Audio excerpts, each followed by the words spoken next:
పయోవ్రతాన్ని చేయదలిచిన వారు రేపు పాడ్యమ తిథిని పురస్కరించుకొని మొదలుపెట్టండి.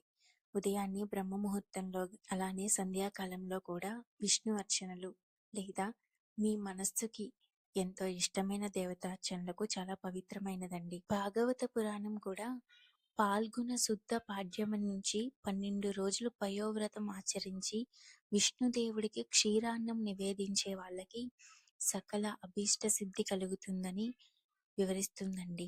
కాబట్టి ప్రతి ఒక్కరూ కూడా ఈ ఫాల్గుణ మాసంలో ప్రతి రోజుని కూడా విష్ణుమూర్తి ఆరాధనలో తమల సకల అభీష్టాలను నెరవేర్చుకుంటారని ఆశిస్తూ థ్యాంక్ యూ. అలానే ఈ వీడియోస్ మీకు నచ్చినట్టయితే దయచేసి లైక్ చేసి షేర్ చేసి సబ్స్క్రైబ్ చేయండి. మీ ఒపీనియన్ను కమెంట్స్ రూపంలో తెలియజేయండి. ఈ ఫాల్గుణ మాసంలో వచ్చే ప్రతి తిథిని ప్రతి విశిష్టమైన రోజుని మాఘమాసంలో ఎలా అయితే తెలియపరుచుకున్నామో అలానే ఫాల్గుణ మాసంలో కూడా ప్రతి విశిష్ట